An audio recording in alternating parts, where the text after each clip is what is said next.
guys, welcome back once again, and this time we're going to once again be talking about the NES. The NES has been, of all the systems over the years have gotten, prototypes found, unreleased games, unfinished games, finished games that have never been released.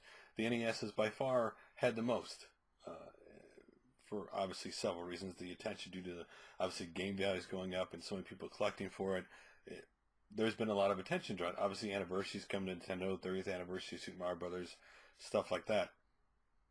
But what makes Wonderland Dizzy so different is, first of all, Wonderland Dizzy is simply a British video game character that's been released on multiple consoles with several different games over the years. But Wonderland Dizzy was never released on the NES. It was never brought out. What makes this also different than any other release, it is being released by its original creators, the Oliver twins. Now, there is a two-sided thing for this. First of all, you can go to the Wonderland Dizzy website and try it out for free through the browser if you want to. So if you don't want to have to download an emulator and the ROM, you can do it that way to try it out, at least. And the second reason this was, they basically recently, made recent archive efforts for this was they're currently doing a Kickstarter for the story of the Oliver twins book. And inside that Kickstarter, which is really cool, you can actually buy a physical copy of Wonderland Dizzy for the NES because they got permission from Codemasters, because this originally was supposed to be a Codemasters game to do this. So the artwork is beautiful. It has Wonderland Dizzy on it and, Codemasters on it. Right now, currently, they say they're only doing 100 copies, but if demand's higher than Kickstarter, then there'll be more. I kind of hope they allow people to buy more of it after the Kickstarter is over for people who want to get it. But again, it's cool that they're not forcing you to have. You have to go to Kickstarter and buy this in order to get this game. It's cool. There's a website where you can just try it out if you want to. It's a very colorful game. I would say this. Platformer, if you like platformer games. This would definitely have been a sought-after game, I think, if it had come out on the NES, because it looks colorful and it looks cool. It would have been a game I would have definitely tried if it had come out back when the NES was around. But the fact that the creators brought this out is a really cool thing, and it's really cool.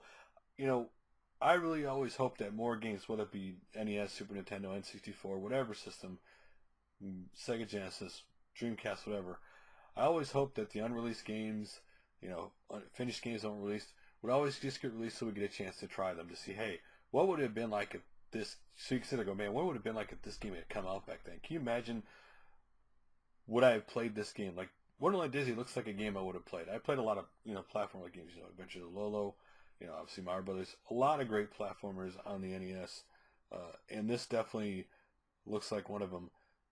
So,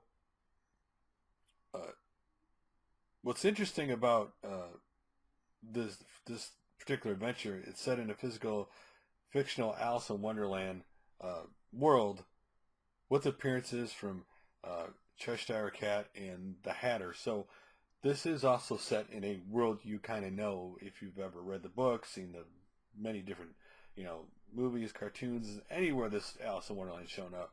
But again, it's really cool. After 22 years, we finally get this released. We finally get to try it out. And I hope this encourages other creators to do it, right? Because really, it isn't a lot of effort when you consider to do these type of games a day, to actually, finish them up or to package them as a ROM, put out for people to play, as it used to be. And this is definitely cool. So what do you guys think of Wonderland Dizzy being released? When on the website to try it in ROM form, or you could get the physical copy through Kickstarter. Would you be willing to try this game, or would you be more interested in buying a physical copy? Or are you the kind of person that says, you know what, I only care about games that were released on a system and that's it? For me, I already tried this game. It's really a colorful, typical, I want to say typical this kind of game on the NES, meaning, yeah, it's not going to be necessarily the easiest game, but once you figure out what you got to do, then you start having a lot of fun with it. Anyway, and very colorful.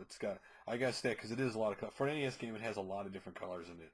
Anyway, and graphically it looks really good, actually. Anyway, love to hear your guys' opinions about it, and I'll make another video soon. Later, guys!